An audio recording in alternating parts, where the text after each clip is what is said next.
right, everybody, welcome in to another episode here on the podcast, Floor 10.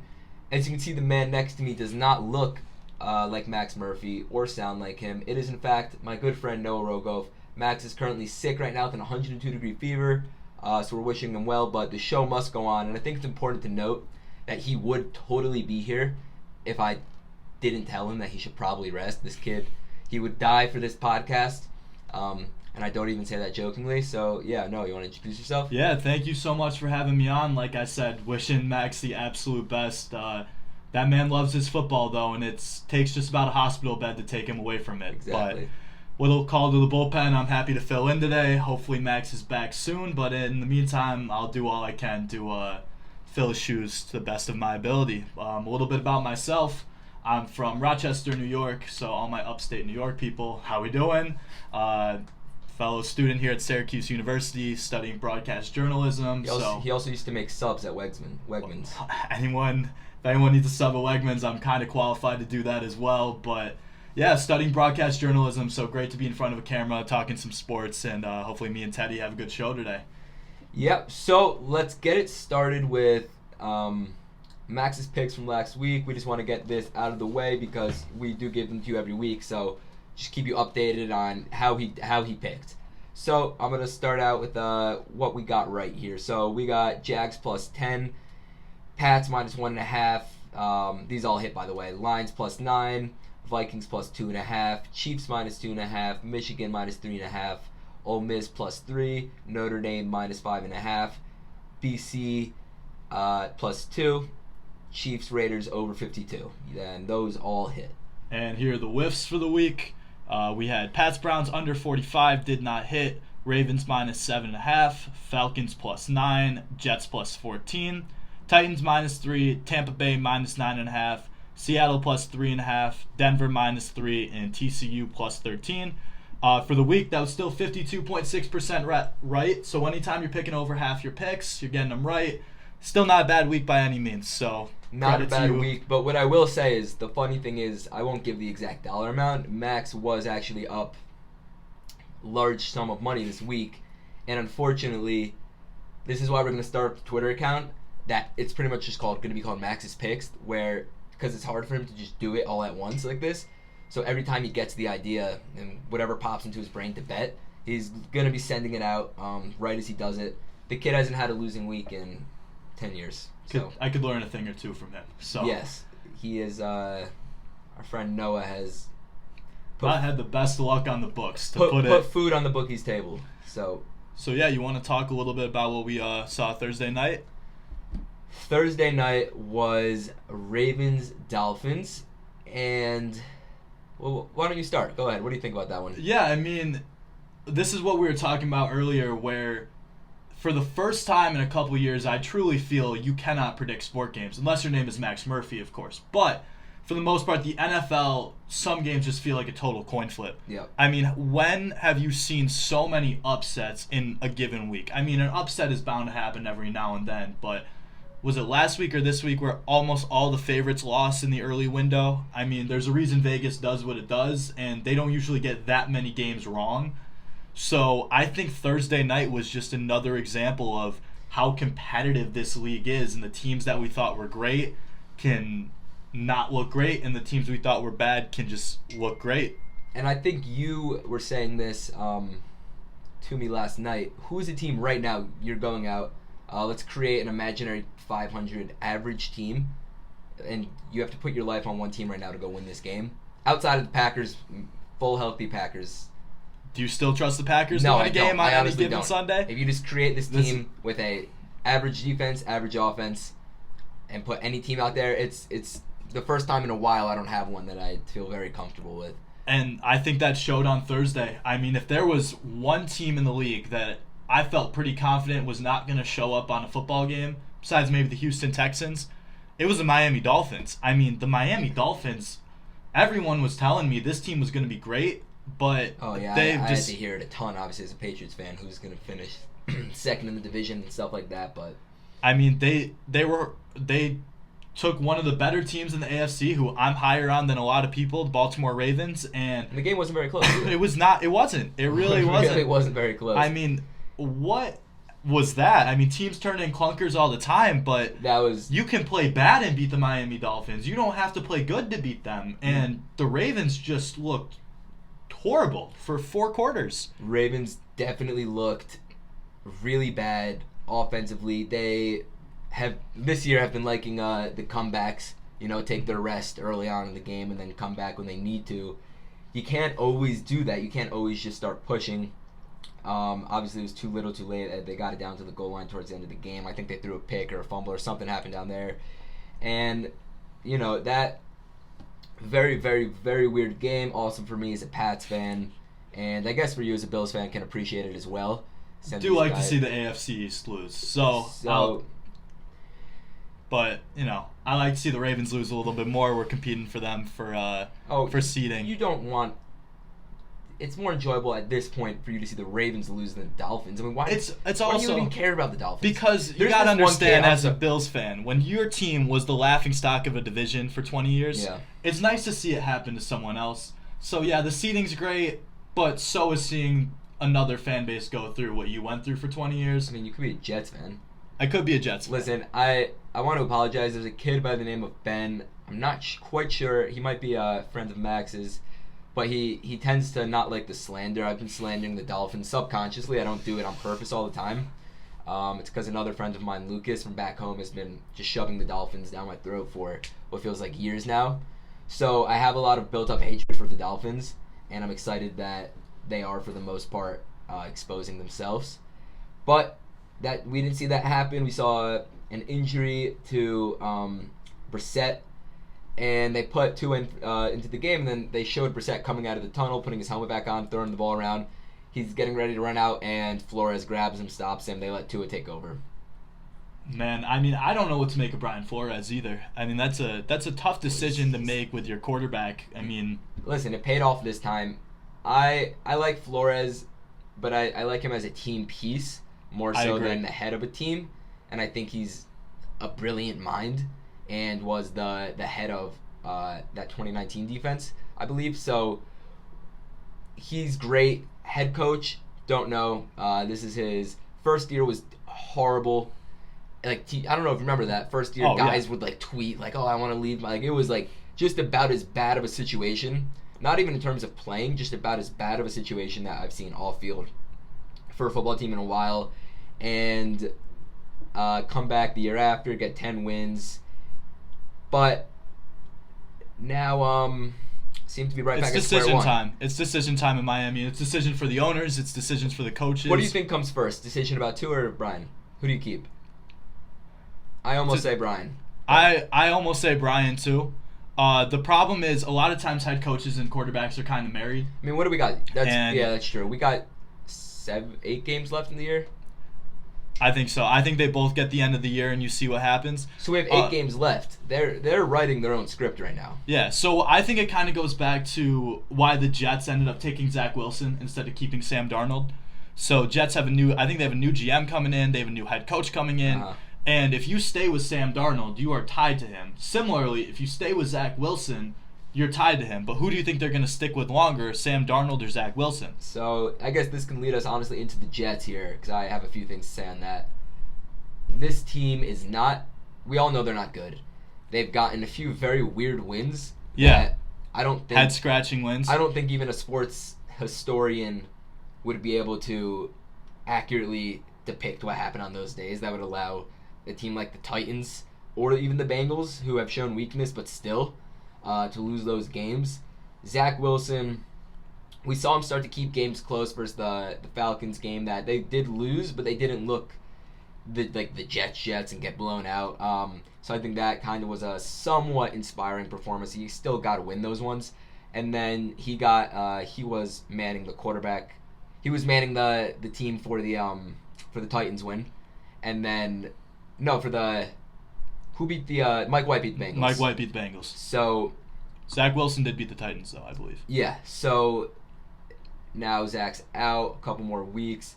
Mike White's come back to earth looking very pedestrian. What do you think they do with Zach when he gets back? So I think it's a no-brainer. I think Zach Wilson has to play. I think as a head coach, a new head coach in Robert Saleh, if you want to keep your job, you play Zach Wilson, and it's as simple as this. It's what I was saying with the Dolphins.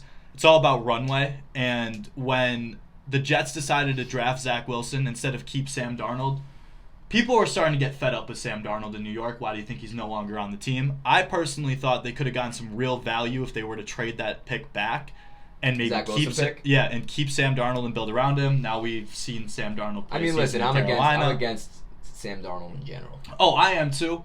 But I don't think Zach Wilson necessarily fixes that team. My point being, I believe the real reason they moved off Sam Darnold is it's going to give their head coach the longest runway and the longest amount of time to figure stuff out. Yeah. Because if you have a rookie quarterback, you're not going to judge a rookie quarterback off his rookie year. Yeah, you kind of almost have. Or you're not going to judge him off his second.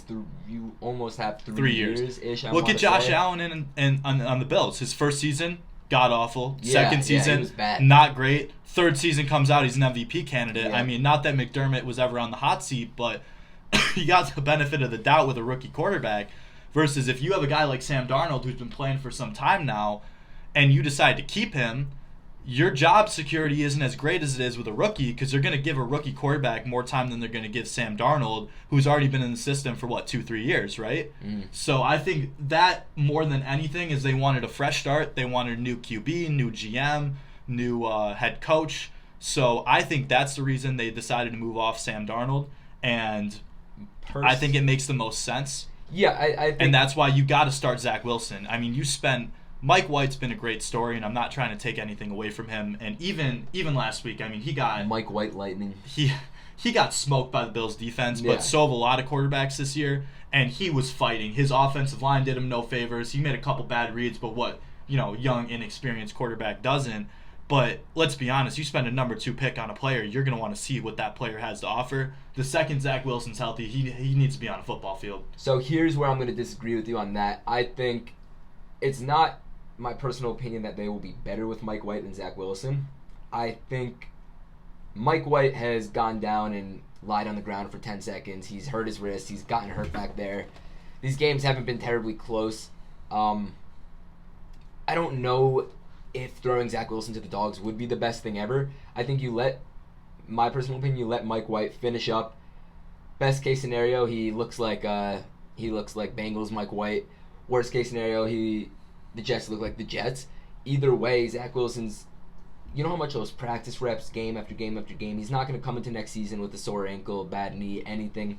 I think there would be some, and I think the front office would be on the same page with the coach, understanding, don't judge me by how many games we win right now. Judge me by what I'm doing and how I'm working this process.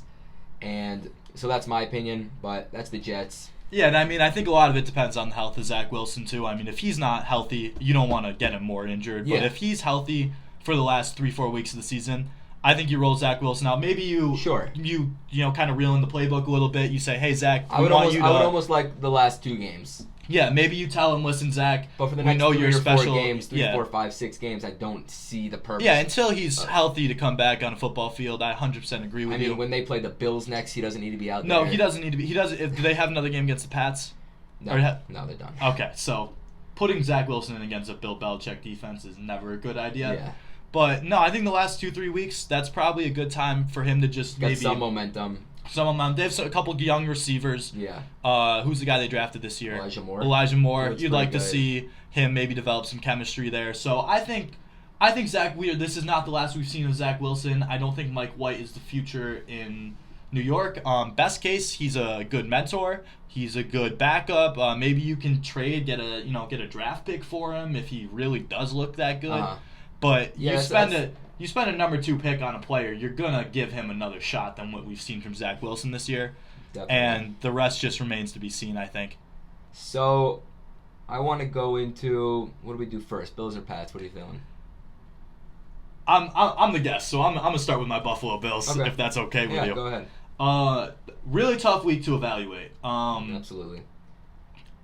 The sign of really good teams is you give them a bye week and they come back and all the issues that were issues before the bye week seem to have disappeared.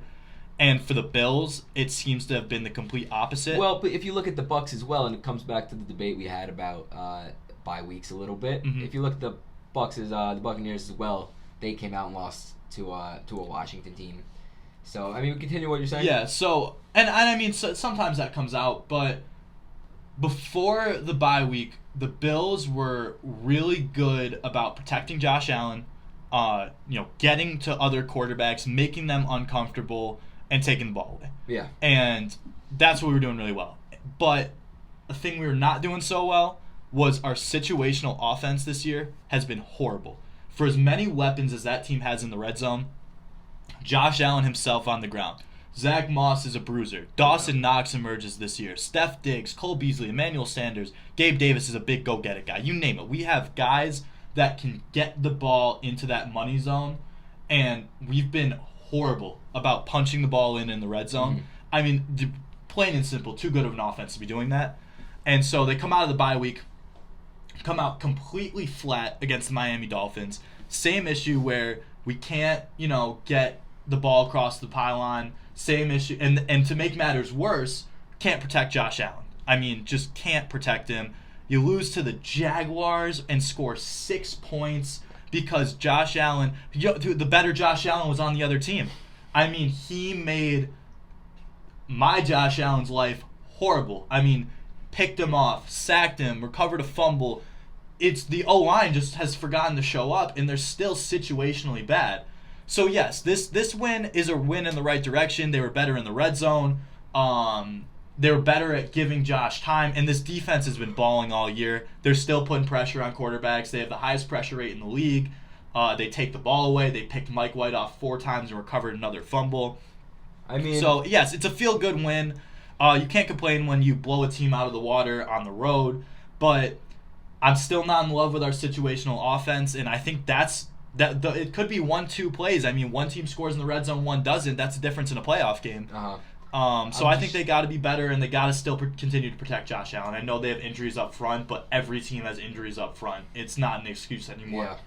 So, I mean, I'm just pulling up the box score here from this, and shows Josh Allen 21-28, 366 in the air, 2 touchdowns. You don't want to see the pick there, but doesn't seem like it mattered too much. In terms of your receiving, Diggs had himself a day. About time. Gabriel Davis, only 3 catches, but clearly one of them must have been pretty long.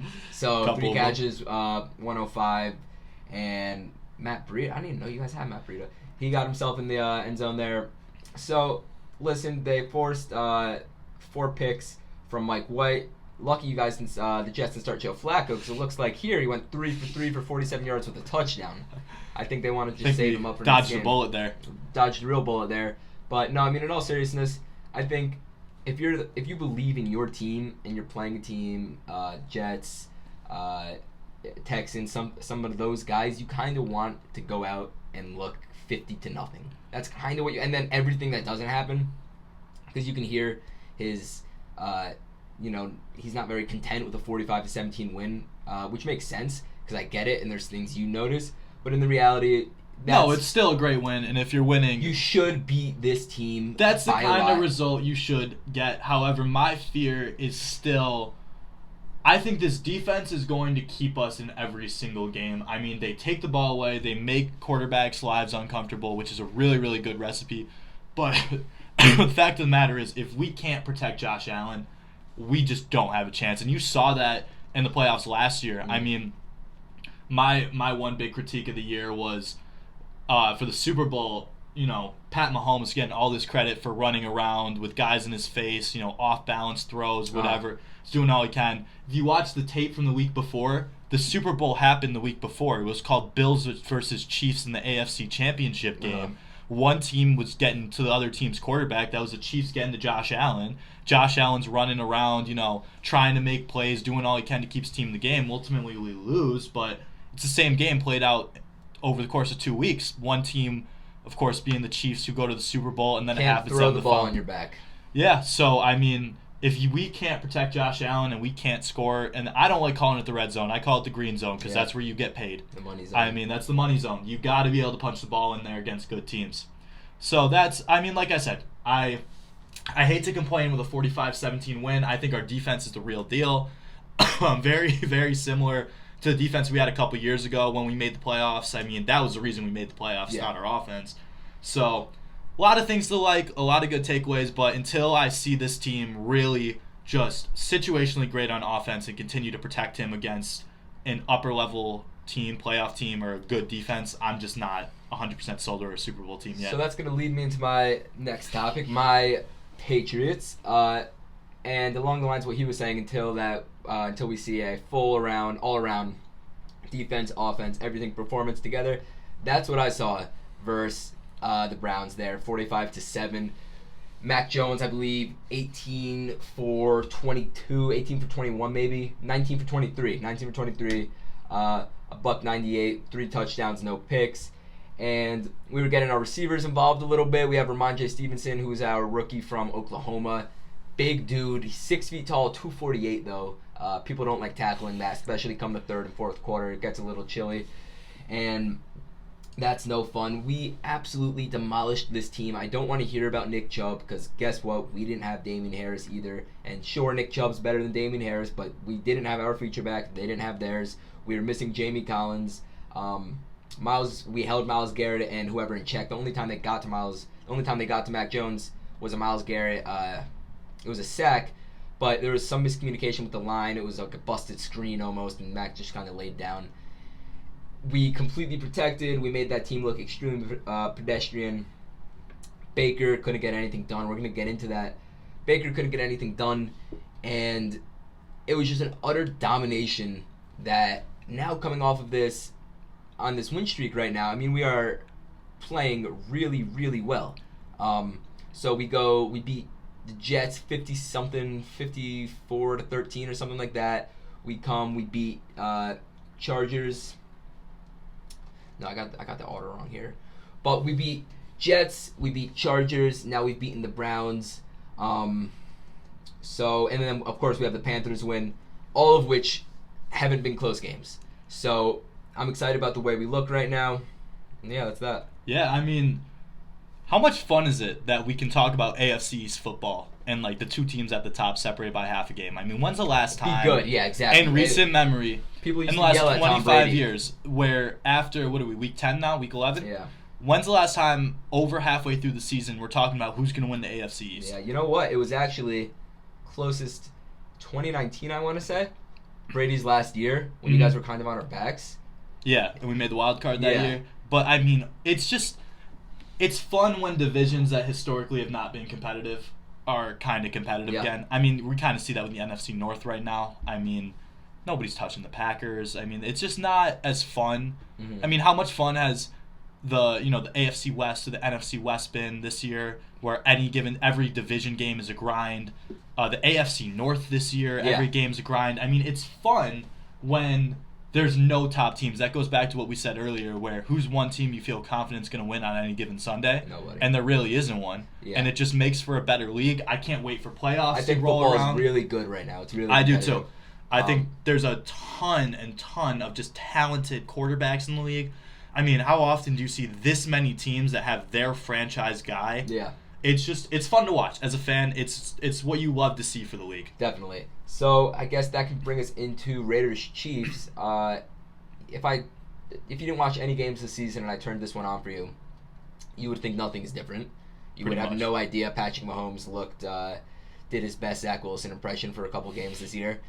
And all is right in the world. The Chiefs just go and absolutely demolish the Raiders. Patty Mahomes throws 5, I think, and 400 something. I mean, domination. Tyreek Hill gets in the end zone a couple times. Travis Kelce looks like he's playing well again, and team looks really good. And I think the Chiefs are now once again. I'm gonna need to see the next couple games. I do too. They could very well become the team to beat. I just think anytime you have a quarterback that is as talented as Patrick Mahomes, and you have a coach like Andy Reid, and you have playmakers like Tyreek Hill and Travis Kelce, you just cannot rule out a team. And yes, they've looked horrible, and yes, they've had their lows, but hey, give them credit. Here we are. Everybody was writing them off the whole season, and they just went into town of the division-leading, I almost said Oakland Raiders, Las Vegas Raiders, and they handed their butts to them on a silver platter. Credit the Chiefs. Credit them for silencing the doubters. Now, what do we learn from this game? They looked horrible for a really long time. So are we willing to throw that all out the window because they won one game? Absolutely not. No, but I still have my doubts with this team. I was always on the boat of them figuring it out, and then week after week of them doing stupid stuff, I kind of was like, I don't really know. But then this is kind of the performance I've been waiting for and expecting, not, I guess, more so than waiting for, just really expecting this one. Yeah, I agree. It was just a matter of time. It felt like, it's kind of like a Coke bottle. You keep shaking. You're just waiting for that top to come off. It's like there's too much talent, you know what I mean? Like I'll put it this way. If this team does figure it out, they're still Look out, NFL. They're still the team to beat, in my opinion. Look out, NFL. I agree. They've heard the talk and everything, and I'm sure they do not appreciate it. So I just think if you have that much talent, not only on the football field, but off the football field, I mean, you have Andy Reid, who's their offensive coordinator. Bieniemy, who should... Why he's still the offensive coordinator? That man should have a head coaching job. Well, Josh McDaniels used to get a million head coaching jobs a year, and he would stay because he was with Brady. But Eric Bieniemy, that's why he's there. Eric Bieniemy should 1,000,000% have a head coaching job in this league. I'm sure he could have one if he wants one. So you have that much creative minds, that much talent between Pat Mahomes and Tyreek Hill and Travis Kelce, and at some point you just got to think they've got to figure it out and give them credit. Here they are sitting, top of the division, in a very, very competitive division. I mean, I know the Broncos and the the Chargers kind of had a hot start. They're cooling off a little bit, but hey, if my team had to play either of those teams, maybe play those teams on the road, that's no easy win. Yeah. So in a very, very competitive division, credit to the Chiefs for now figuring it out and clawing their way back to the top. So should we do? All right, we're gonna do a little overreaction, not overreaction here because it's Monday. We're fresh off the recency bias and what just happened yesterday. So let's go ahead. I'm going to start it off for you here. Titans are the best team in the AFC. I think the Titans are playing the best football of any team in the AFC. Am I willing to say they're the best team in the AFC? No. But I think as of today, if there was one team on paper in the AFC that I would not want to play, I think it has to be the Tennessee Titans. Even without Derrick Henry, this team's scary. That might be my team for the any given Sunday. Versus a random towards not good team. I might throw the Titans out there. You know what? It would have been really easy for them to drop this game against the Saints. I mean, think about it. They are coming off emotional win after emotional win after emotional win. Yeah. They beat the Bills in primetime on a last-second play. They beat the Chiefs. They're beating some of the top teams in the AFC. It would have been really easy for them to just slip up, drop one against the Saints, who... I know Trevor Siemian started that game, but that was kind of my point. Like, I don't think people should be discouraged. Like, they won 23-21. Good teams win the weird, hard games. Yeah, the games that come down to the wire, the sketchy games. The good teams win those games. I can say firsthand from watching my Patriots take on this defense. That defense is ferocious. Those dudes fly around. Demario Davis, who I've complimented on this podcast. Cam Jordan. I mean, They got some guys on that defense. That's no easy game. So I guess I would say not an overreaction based off of the fact that they are playing the best football in the AFC right now. But then again, are they the best team? I guess I will say overreaction and just say it's everyone's somewhat overreacting to their 4-game win streak. And without Derrick Henry, we might see them struggle to find offense a little bit later. I don't know how much I trust that defense late in games. And if a team figures out a way to stop Derrick Henry, it obviously helps having like A.J. Brown, Julio Jones. Well, Derrick Henry's not playing. Yeah, but I'm saying come playoff time. Yeah. I still don't know if Tannehill's the guy who can make big throws for you. I know he's been clutch, and credit to Ryan Tannehill for reviving his career. I don't have a problem with Tannehill. But when it's tough to go into a playoff run where you're going to have the inferior quarterback in almost every game you play. I mean, if you play Pat Mahomes, let's be honest, Pat Mahomes is better than Ryan Tannehill. Josh Allen's better than Ryan Tannehill. Lamar Jackson's better than Ryan Tannehill. They're not doing me dirty here. Let's have the Patriots make the playoffs first, and then we can talk about it. But Daddy Mac. I think the Titans are playing the best football, but come playoff time, I think we're going to have to reevaluate this. I'm going to say it's a slight overreaction. I don't think the Titans are the best team in the AFC. I'm fine with that. Overreaction, not an overreaction. Baker is not the guy going forward in Cleveland. If I was the GM of the Cleveland Browns, I'm moving off Baker Mayfield. I think you have a Super Bowl level roster that is ready to win right now. Credit to Baker.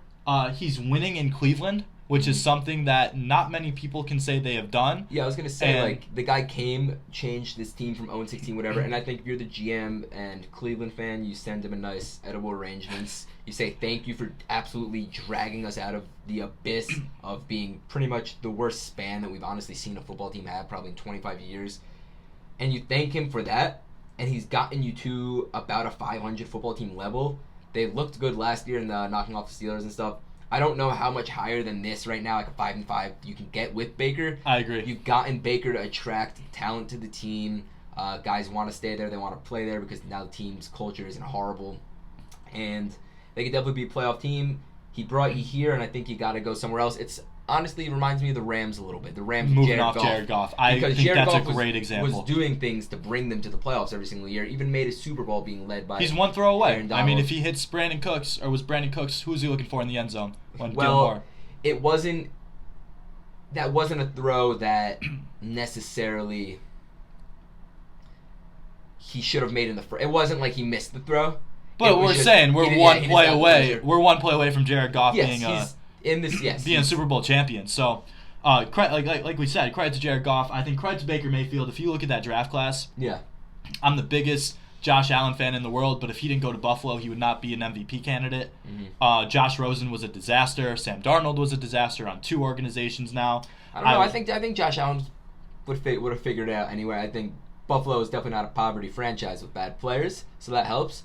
But I think Allen, that coaching staff did wonders for him. No, definitely. I think Baker Mayfield, and I'm including Lamar Jackson on this, the Ravens really embraced Lamar Jackson and gave him tight ends. They gave him, good running backs for a running offense.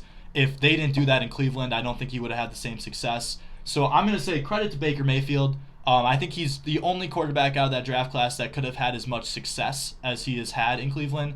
But I think it's his time. I think Josh Allen could also be on that team right now balling. But I guess we'll never know. But with that being said, credit to Baker Mayfield. But I think it's not an overreaction. I think, and going back to my Ryan Tannehill argument, if you're going to make the playoffs, you're going to be at a quarterback disadvantage, and I think that includes if they play a team like the Patriots in the playoffs. We just saw it. Who looked better, Mac Jones or Baker Mayfield? Mac Jones looked better by a mile with worse weapons. Yeah, I mean, definitely. Mac Jones is a better quarterback today than Baker Mayfield, and I just don't think the Browns can win a Super Bowl with that low of a ceiling at quarterback. So I'm gonna say not overreaction. I think Baker, much respect for what he's done for the organization, but it's his time to go. Yeah, but I know if Max Murphy was here, he would say the same thing. It's time for Baker to go, and I will have to agree. All right, Cowboys are better than the Buccaneers. Overreaction. Overreaction as well. Honestly, we don't have to spend a whole lot of time on this. GOAT is gonna GOAT. Sure, teams lose weird games throughout the season. It happens. We've seen it happen to every team in the league so far this year. Mm-hmm. Don't freak out. Antonio Brown is such a huge part of that team, which people don't realize. He's kind of taking a back seat, which is crazy because Antonio Brown for the longest time. He's just been hurt. Yeah. He's been hurt. Well, even when he was healthy, he wasn't really getting talked about because you got guys like Mike Evans, Chris Godwin, even Gronk. He was honestly. But he was great. He was leading really that good. team for the first couple games in terms of yards and stuff, and he was balling out. Like legitimately was looking like AB out there. He's missed the last 3. I'm not worried about this team at all, just because I have been in many situations with Tom Brady growing up. This is a real touchy subject for me, but I've seen us in the worst of worst situations where I had to put my trust in Brady, and he's came through every single time. So this isn't even a bad situation. They're 6-3. And team's fine. They're not better than the Cowboys. Higher ceiling than the Cowboys outside. I agree. And some teams just have teams they don't play well against. Brady, for some reason, Sean Payton kind of figured out Brady a little bit. Brady always has one game where he just does not look good against the Bucs. And if we go back to that playoff game against Washington, that game was close. Yep. I mean, it's not like the Bucs blew the Washington football team 7-9 or 7 whatever. Sub 5. Redskins gave them a harder time that playoff run than the Packers or the Chiefs did. Right, so I'm not worried about it. For whatever reason, Washington just kind of gives Brady struggles sometimes. Yep. Credit to the Cowboys. I think the Cowboys look great. It's a nice bounce back from that clunker they had against the Broncos.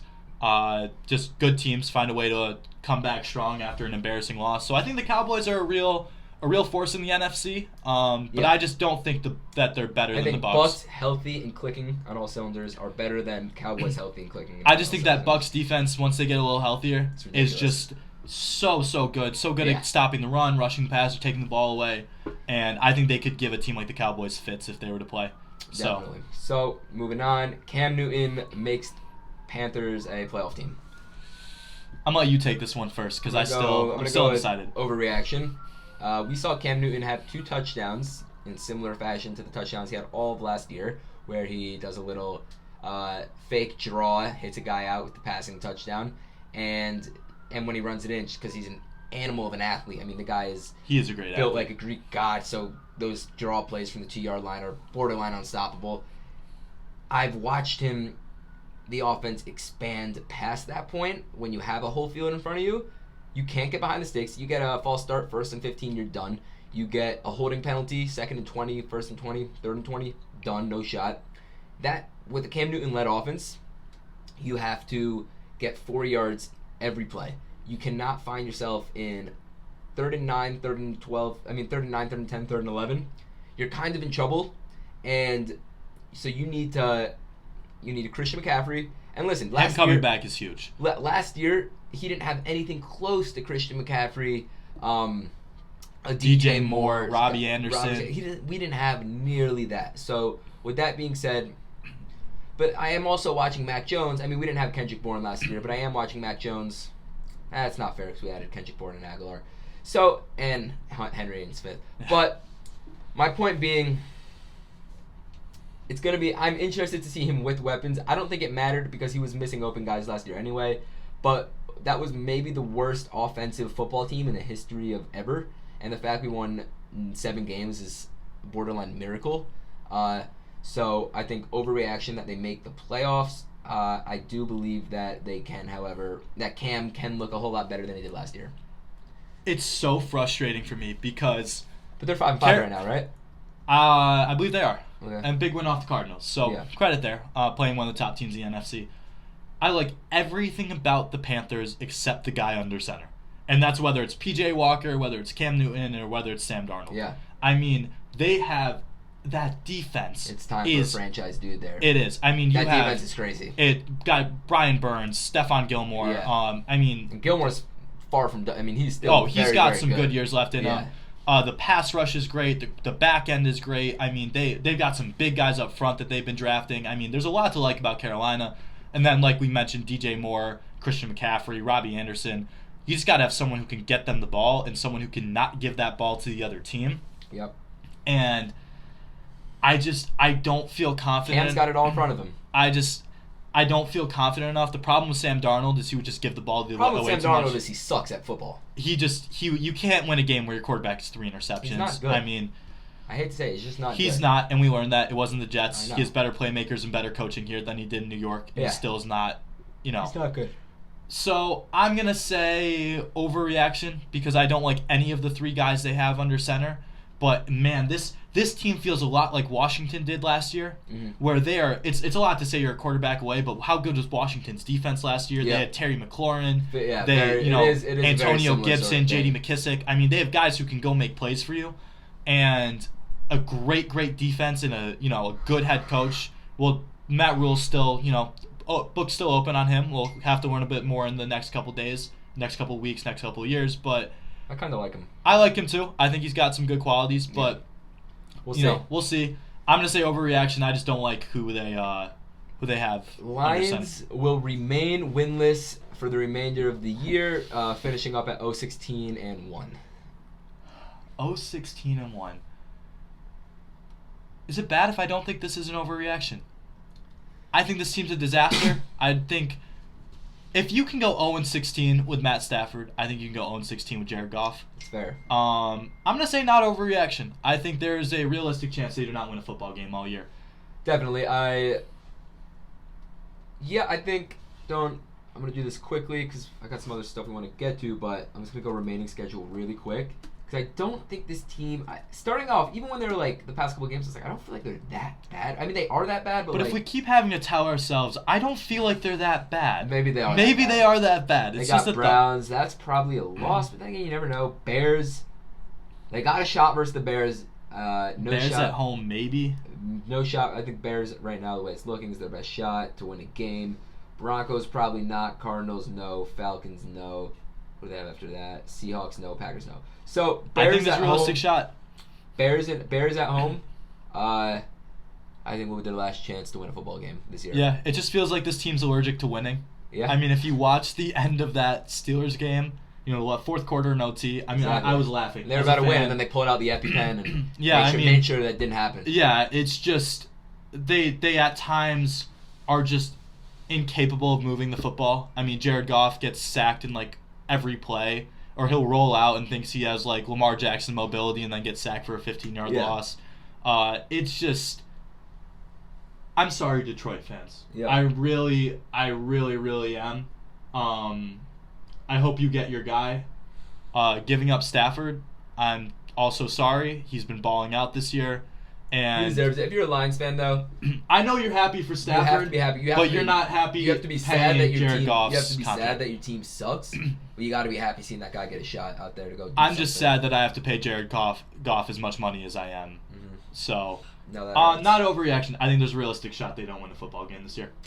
All right, and so we have some of our power rankings right here. You want to go 10, 10, 9, 9, or you want to go one of us first, the other one? We can go one by one. So who you have at 10, who I have at 10? I have the New England Patriots at number 10. Yeah, so I was stuck on this one. I really like the Patriots, I really like the Bengals, and I really like the Raiders. I think there's things that all of those teams do well. If I had to pick between those three, I think it's the Patriots. They just absolutely crushed the Cleveland Browns. But I had to give an honorable mention to the Bengals and the Raiders. I'm not docking the Raiders for losing to the Chiefs.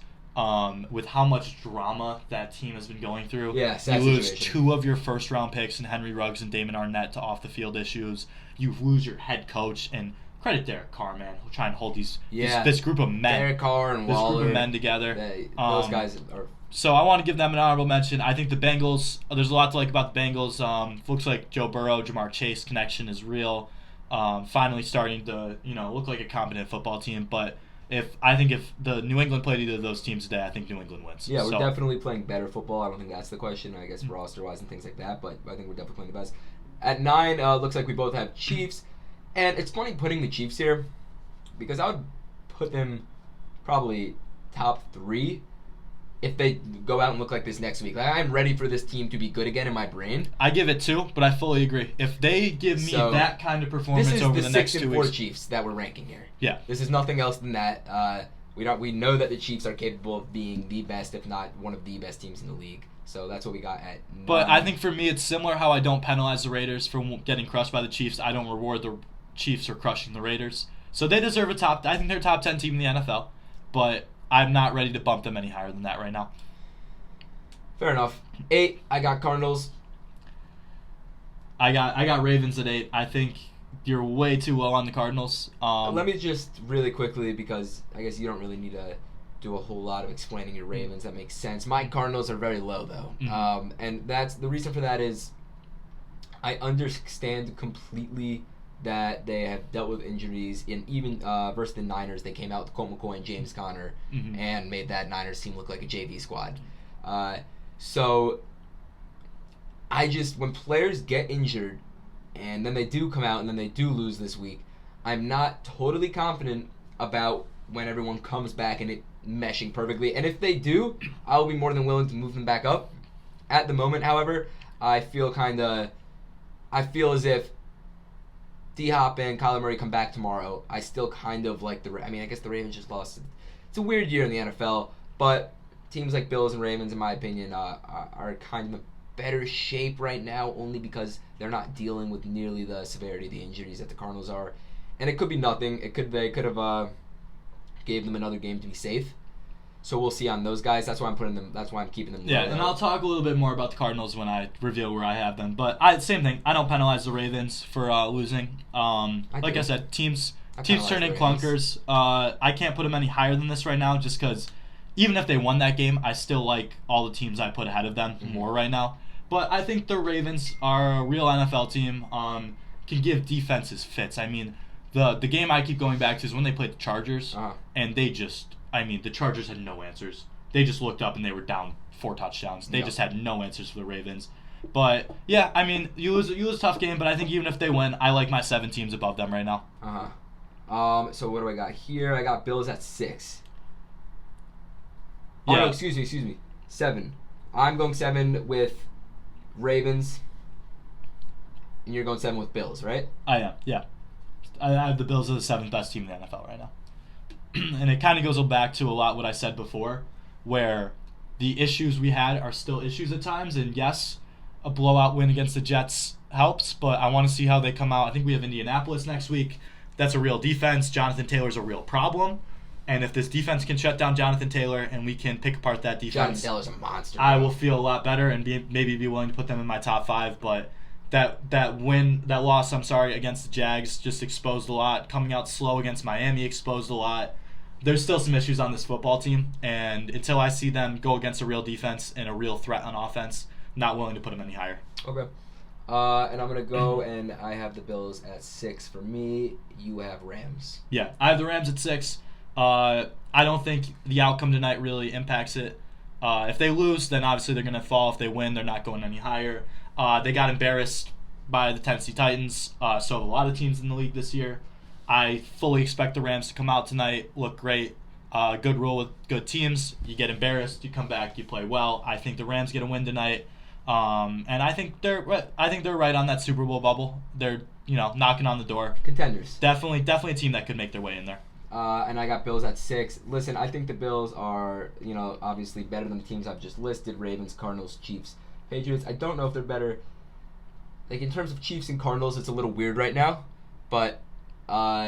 We are definitely seeing the Bills, in my personal opinion, at a higher level than in a better position, I would say, moving forward, just due to the fact that the division is in their hands right now.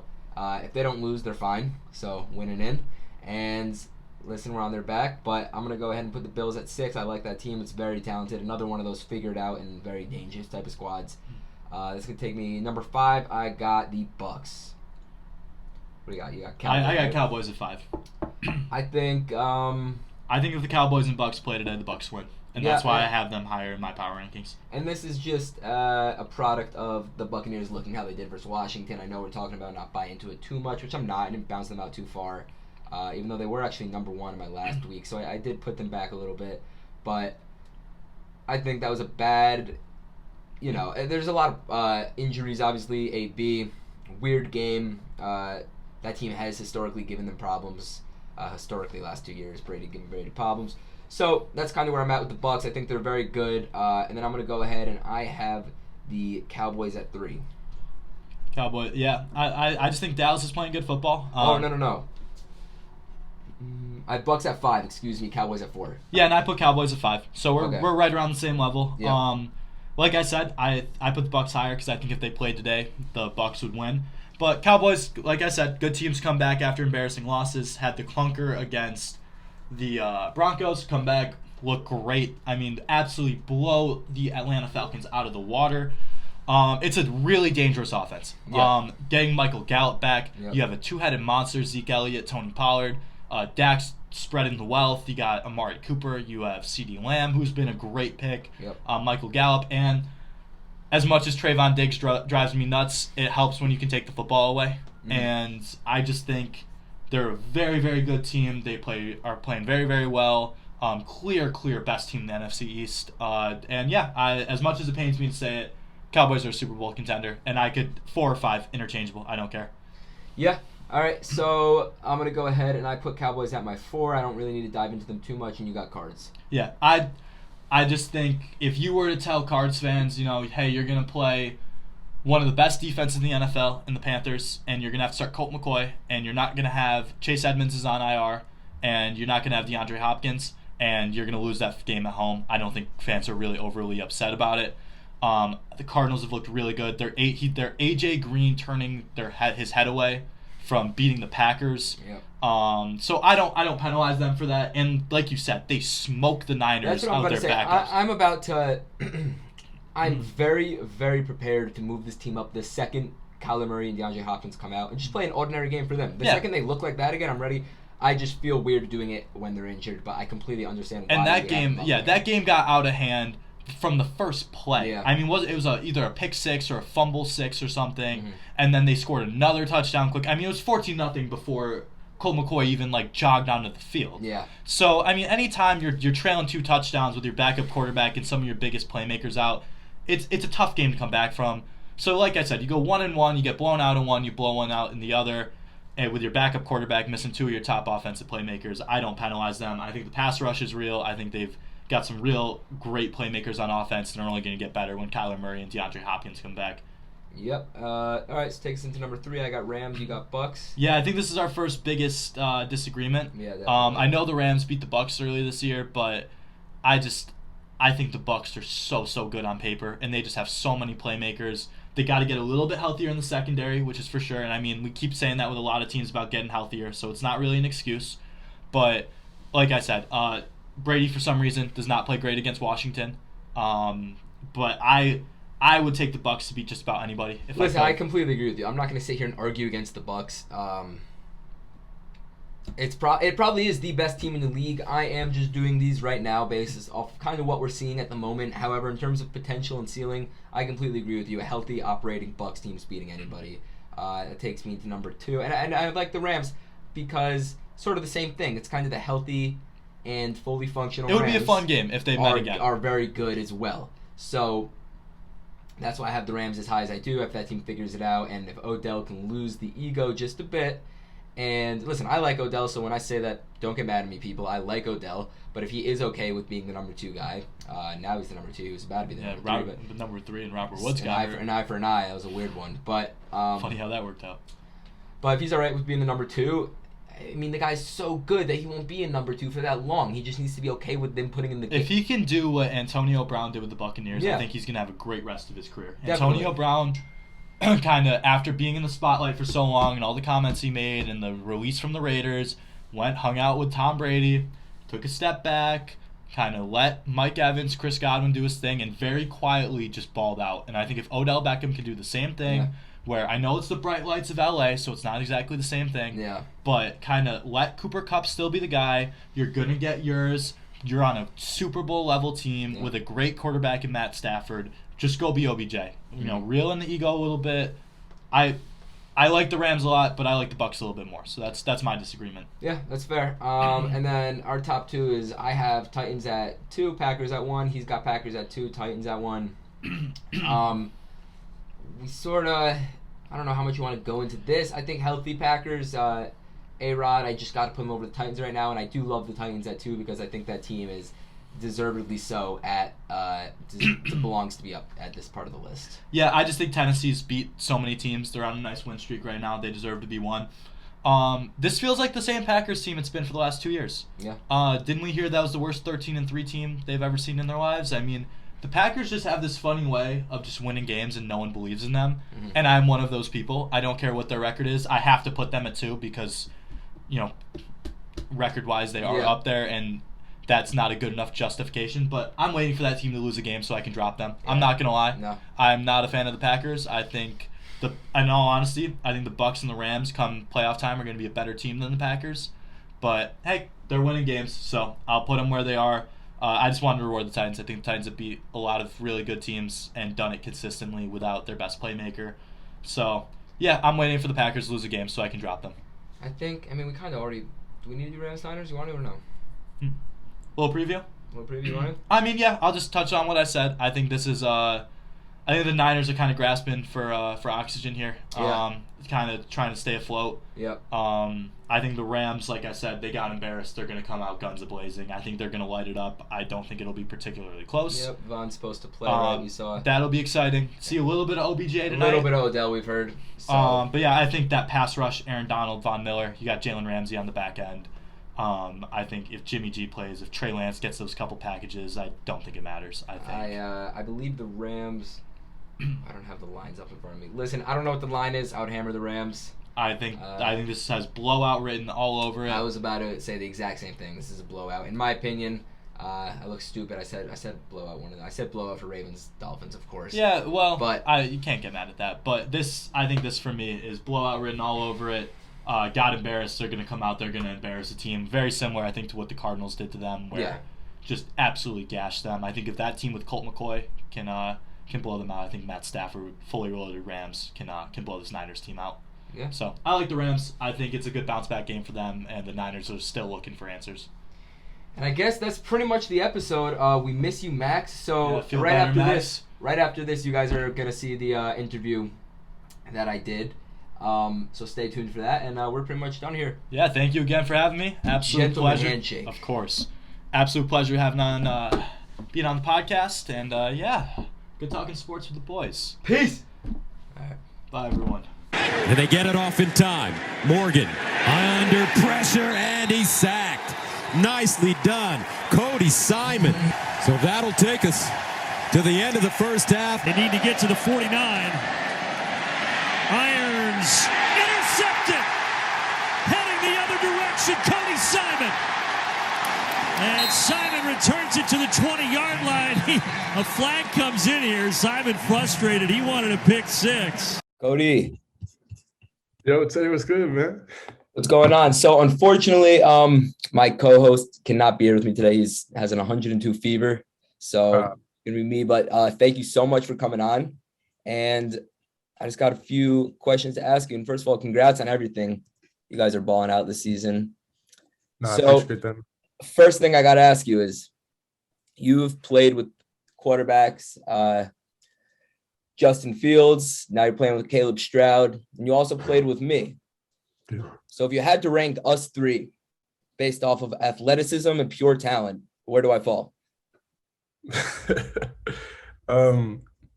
Teddy, you're probably one of the greatest that I've played with. You don't have to bash those guys. I think, I probably put them all on a flat line. You'd say like I'm right around the same level as those two. Yeah, definitely. All right, that's kind of what I was thinking. Plus you're playing on the team with him right now, so you can't say anything too negative, but I get it. No, obviously I'm just playing. So playing with guys like that, especially, and then Justin Fields, we're seeing what he's doing now. When you came in, could you tell right away that he was special? And, what was that like playing with a guy like that for a year? So pretty much practice is a big part of playing at a level like this. And every day it's a grind to come in and perform your best. And so to go against Justin, probably every day was probably the biggest challenge. Like, he didn't miss throws at all. He was super accurate, a great leader. And so he really made our whole team better just by the way he practiced and the way he executed. So he made us all better as players. Yeah, definitely.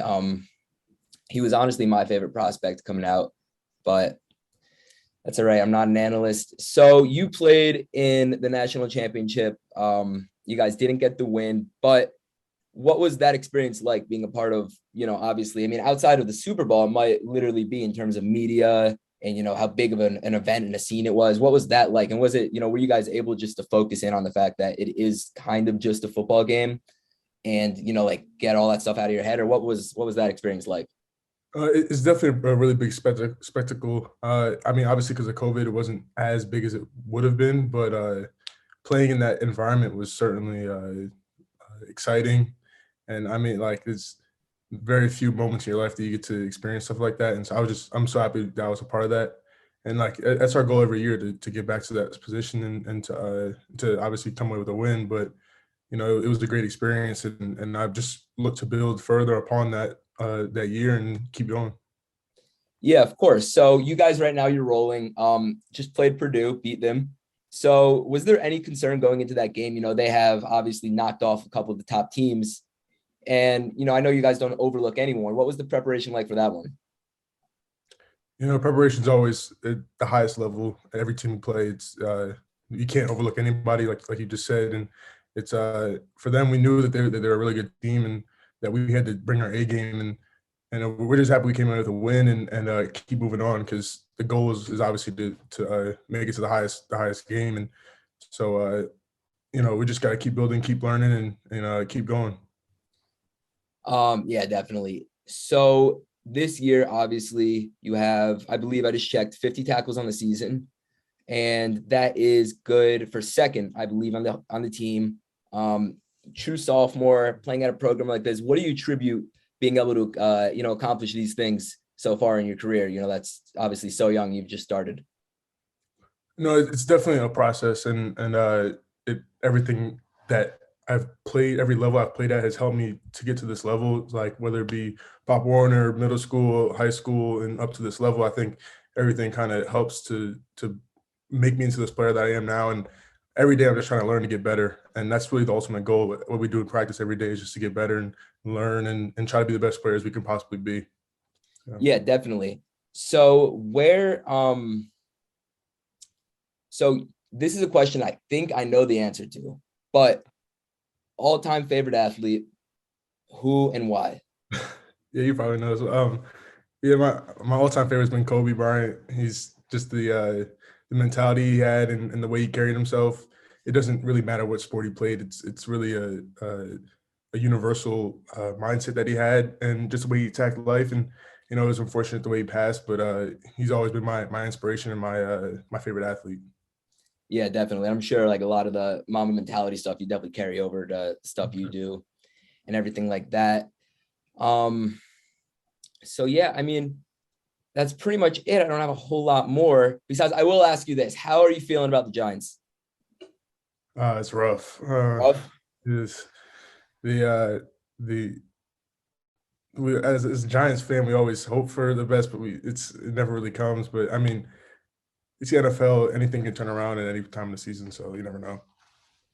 Yeah, I think that you guys have won the last two, right? Yeah. Won the last two. Turning up. I think we're Tony's gonna buy looking good. Yeah. DJ. So I'll say this: if you guys kind of sputter out, don't win a ton of more games, do you say this is it for Daniel Jones? Oof, I don't know. Want to see Man. someone else in there? That's I don't really watch the games enough to be able to Yeah, I'm sure you're busy on that, but I don't know. I think he. I don't really know. I think they might stay there for a little bit longer. Yeah. All right. Well, yeah, that's pretty much all we got. Thank you so much for joining, and we'll all be watching. Good luck. I appreciate it, Teddy. All right. See you later, homie.